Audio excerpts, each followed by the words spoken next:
ಮಾತಾಡ್ತಾ ಮಾತಾಡ್ತಾ ಯಾವ ವಿಷಯದ ಬಗ್ಗೆ ಮಾತಾಡಬೇಕು ಅನ್ನುವುದನ್ನು ಸೂಚನೆ ಕೊಟ್ಟದ. ಏನು ಸೂಚನೆ ಕೊಟ್ಟ ಅಂದರೆ, ಸ್ವಾಮಿ ನಮಗೆ 4 ಆಶ್ರಮಗಳಿವೆ. ಬ್ರಹ್ಮಚರ್ಯಾಶ್ರಮ, 2ನೇದು ಗೃಹಸ್ಥಾಶ್ರಮ, 3ನೇದು ವಾನಪ್ರಸ್ಥಾಶ್ರಮ, 4ನೇದು ಸನ್ಯಾಸಾಶ್ರಮ. ಈ ಆಶ್ರಮಗಳಲ್ಲಿ ಉತ್ತಮೋತ್ತಮವಾಗಿರ್ತಕ್ಕಂಥ ಆಶ್ರಮ ಅಂದರೆ ಗೃಹಸ್ಥಾಶ್ರಮ. ಆ ಗೃಹಸ್ಥಾಶ್ರಮದಲ್ಲಿ ಆಧ್ಯಾತ್ಮ ವಿದ್ಯೆಯನ್ನು, ಆಧ್ಯಾತ್ಮಿಕತೆಯನ್ನು ನಾವು ಯಾವ ರೀತಿಯಾಗಿ ಅವಲಂಬಿಸಿಕೊಳ್ಳಬೇಕು ನಿಜ ಜೀವನದಲ್ಲಿ, ಈ ವಿಷಯದ ಬಗ್ಗೆ ಸ್ವಲ್ಪ ಹೇಳಿದ್ರೆ ಚಂದ ಅಂತಂದು ಯತೀಶು ವಿನ್ನವಿಸಿಕೊಂಡ. ತುಂಬ ಸಂತೋಷ ಆಯಿತು. ಇಲ್ಲಿ ಬಂದಿರೋರು ಎಲ್ಲರೂ ಗೃಹಸ್ಥರೇ ಎಕ್ಸೆಪ್ಟ್ ಒಬ್ಬರು ಯತೀಶ. ನಿಜವಾಗಿ ಆಧ್ಯಾತ್ಮಿಕತೆ ಅನ್ನೋದು ಯಾರಿಗೆ ಬೇಕಾಗಿದೆ ಅಂದರೆ ಗೃಹಸ್ಥರಿಗೆ.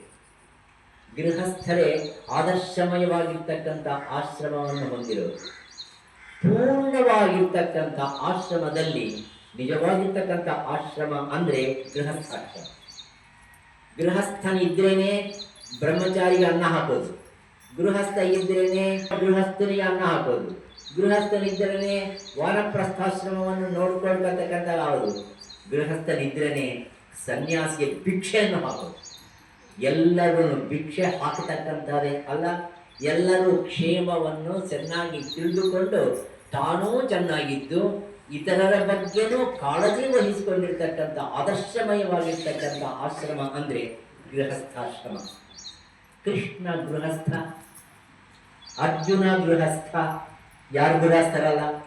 ಒಬ್ಬ ಗೃಹಸ್ಥ ಇನ್ನೊಬ್ಬ ಗೃಹಸ್ಥರಿಗೆ ಭಗವದ್ಗೀತಾ ಅನ್ನುವ ಉಪನಿಷತ್ ಸಾರವನ್ನು ರಣರಂಗದಲ್ಲಿ ಹೇಳಿದ್ದಾನೆ. ಅಂದರೆ ಗೃಹಸ್ಥಾಶ್ರಮಕ್ಕೆ ಎಷ್ಟು ಉನ್ನತವಾಗಿರ್ತಕ್ಕಂಥ ಸ್ಥಾನ ಇದೆ ಅನ್ನೋದನ್ನು ನಾವು ಗಮನ. ಆದ ಕಾರಣನೇ ಗೃಹಸ್ಥಾಶ್ರಮ ಅನ್ನುವುದು ಆದರ್ಶಮಯವಾಗಿರ್ತಕ್ಕಂಥ ಆಶ್ರಮ. ಪ್ರತಿಯೊಬ್ಬರು ಇಲ್ಲಿ ಸೇರಿರತಕ್ಕಂಥ ಎಲ್ಲರಿಗೂ ಅಭಿಲಾಷೆ ಏನಿರುತ್ತೆ, ಅಭಿಲಾಷೆ ಒಂದೇ ಇರುತ್ತೆ.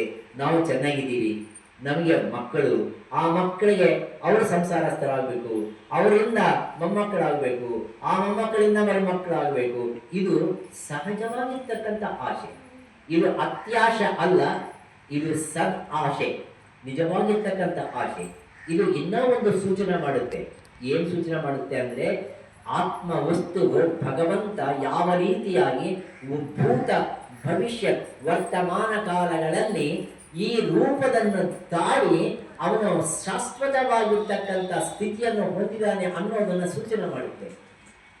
ಸ್ವಲ್ಪ ಯೋಚನೆ ಮಾಡಿ. ನಮ್ಮ ತಂದೆ ತಾತ ಅಲ್ಲಿಂದ ಪ್ರಾರಂಭ ಆಗಿರೋದು DNA ಅಲ್ವಾ? ಈ ಸಂಸ್ಕಾರ ಅನ್ನೋದು ಅಲ್ಲಿಂದ ಸ್ಟಾರ್ಟ್. ನಾನು ಎಲ್ಲೋ ಒಂದು ಕಡೆಯಿಂದ ಸ್ಟಾರ್ಟ್ ಮಾಡಿದ್ದೇನೆ, ಅದಕ್ಕೆ ಹಿಂದೆ ಗೊತ್ತಿಲ್ಲ. ಬಹುಶಃ ನಾವೇನು ಅನ್ಕೊಳ್ಬೇಕು ಅಂದರೆ, ನಮ್ಮ ಋಷಿ ಪರಂಪರೆಯಲ್ಲಿ ಒಂದು ಗೋತ್ರದವರು ಅಂತೀವಿ ನಾವು. ಕೌಂಡಿನ್ಯ ಗೋತ್ರದವರು ತುಂಬ ಕೇರ್ಫುಲ್ ಆಗಿರಬೇಕು. ಕೌಂಡಿನ್ಯ ಗೋತ್ರ ಅಂದರೆ ತುಂಬ ಡೇಂಜರಸ್.